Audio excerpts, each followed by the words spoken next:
Praise the Lord. இன்றைய ஜீவப்பம் மத்தேயு 10 அதிகாரம் 8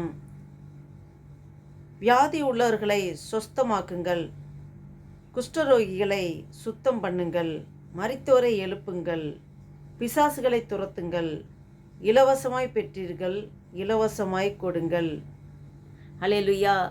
வாசித்த வேத வசனத்தின்படி இந்த வசனம் எப்போது யாருக்கு சொல்லப்பட்டது அப்படின்னு பார்த்தா, இயேசு கிறிஸ்து தன்னுடைய சீசர்களை அழைத்து இஸ்ரவேல் ஜனங்கிட்ட போங்க.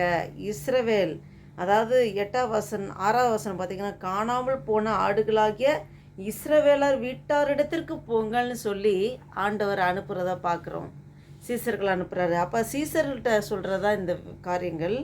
வியாதி உள்ளவர்களை சொஸ்தப்படுத்துங்கள், குஷ்டரோகிகளை சுத்தம் பண்ணுங்கள், மரித்தோரை எழுப்புங்கள், பிசாசுகளை துரத்துங்கள், இலவசமாய் பெற்றீர்கள், இலவசமாய் கொடுங்கள் அப்படின்னு சொல்கிறாரு. இப்போ நமக்கு கூட ஆண்டவர் விசுவாசிகளாக உண்டான அடையாளங்களான்னு சொல்லி வியாதிஸ்தர் மேலே கை வைங்க, அவங்க சுஸ்தமாவாங்க, நான் நவமான பாஷைகளை பேசுவீங்க, சாவுக்கு ஏதோனா எது குடித்தாலும் உங்களை சேதப்படுத்தாது, எல்லாமே அதில் வந்திருக்கு. அப்போ இதில் இஸ்ரவேல் ஜனங்கிட்ட சொல்கிறாரு. இதில் இன்னொன்று கவனிச்சிங்கன்னா, இதில் இலவசமாய் பெற்றீர்கள், இலவசமாய் கொடுங்கள். இது இப்போ நான் நம்பி இப்போ நடக்கிற காலகட்டங்கள் பார்த்திங்கன்னா, அற்புத அடையாளங்கள் இதை வச்சே நிறைய பேர் காசு சம்பாதிக்கிறவர்களாக இருக்காங்க. அப்படி இருக்கக்கூடாது. ஆண்டவர்கிட்ட இலவசமாக தான் இந்த ஒரு ஆவியின் வரங்களை பெற்றுக்கொண்ட நாம் ஒருபோதும் ஆதாயத்துக்காக இந்த காரியங்களில் ஈடுபடவே கூடாது. அதான் ஆண்டவர் திட்டமாக சொல்லியிருக்கிறார். இலவசமாய் பெற்றீர்கள், இலவசமாய் கொடுங்கள். பரத்திலிருந்து கொடுக்கப்பட்டது ஆவின் கனி, ஆவியின் வரங்கள். ஆவின் வரங்கள் ஆண்டவர் பரலோகத்திலிருந்து நமக்கு கொடுக்கப்பட்ட அது ஒரு வரம், கிஃப்ட். அந்த கிஃப்டை நம்ம ஒருபோதும் மணி ஆதாயத்துக்காக பயன்படுத்தக்கூடாது. ஆண்டவர் அதில் ரொம்ப நுணுக்கமாக பார்க்கிற தேவனாக இருக்கிறார். நாம் ஆத்தும ஆதாயத்துக்காக மாத்திரம்தான் நம்ம இதை முழுமையாக நாம் ஒரு அற்புத அடையாளம் செய்தால் அநேகர் ஆண்டவர் இயேசு கிறிஸ்துவை விசுவாசித்து சொந்த இரட்சகராக ஏற்றுக்கொள்வார்கள். நம்ம அதற்காக தான் ஆத்தும ஆதாயம் பண்ணுவதற்காக மாத்திரமே ஒழிய பொருள் ஆதாயம் பண ஆதாயம் நம் வாழ்க்கையில் இருக்கவே கூடாது. இந்த இது சீசர்களுக்கு ஆண்டவர் இஸ்ரேல் வீட்டார் இடத்திற்கு போங்கன்னு சொல்லி தான் இந்த ஒரு அதிகாரத்தை கொடுத்து செயல்படுத்துங்கன்னு சொல்கிறாரு.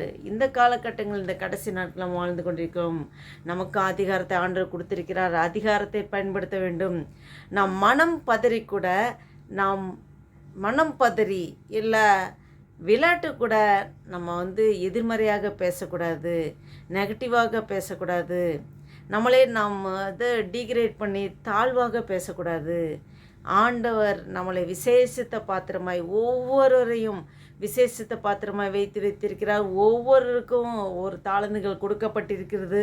அதை இயேசு கிறிஸ்துவாக்காக ஊழியத்திற்காக நாம் பயன்படுத்துவோம். ஆண்டவர் நம் ஒவ்வொருவரை ஆசீர்வதிப்பார். ஜெபம் செய்வோம். ஹல்லேலூயா. ஸ்தோத்திரிக்கிறோம் ஆண்டவரே. நன்றி தகப்பனே. நேற்று மின்று வேண்டும் மாறாதவரே, அன்பு நேசர பரம தகப்பனமே, நன்றியோடு துதிக்கிறோம். இந்த வாசித்த வேத வசனத்தின்படி ஆண்டவரே, ஆவியானவரே, எங்களோடு நீர் இடைப்பட்டீர் ஆண்டவரே. அப்பா ஸ்தோத்திர கர்த்தாவே ஆண்டவரே, அப்பா எங்களுக்கு ஆண்டவரே, அப்பா ஸ்தோத்திர கர்த்தாவே ஆண்டவரே, அப்பா ஸ்தோத்திர கர்த்தாவே ஆண்டவரே, ஆவின் வரங்களே அப்பா கிருபையாய் கொடுத்திருக்கிற ஆண்டவர், அதை நாங்கள் நல்ல விதத்தில் பயன்படுத்த ஆண்டவரே,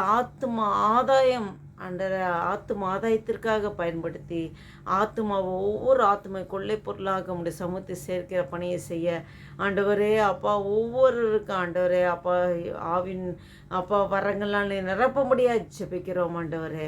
அப்பா ஸ்தோத்திர கர்த்தாவே, நன்றி தகப்பனே, நன்றியோடு துதிக்கிறோம். ஸ்தோத்திரிக்க கர்த்தாவே. ஹல்லேலூயா, ஹல்லேலூயா. இந்த வீடியோ பார்த்து கொண்டிருக்க ஒவ்வொரு மீதும் உங்கள் பிரச்சனை இறங்கட்டும் ஆண்டவரே.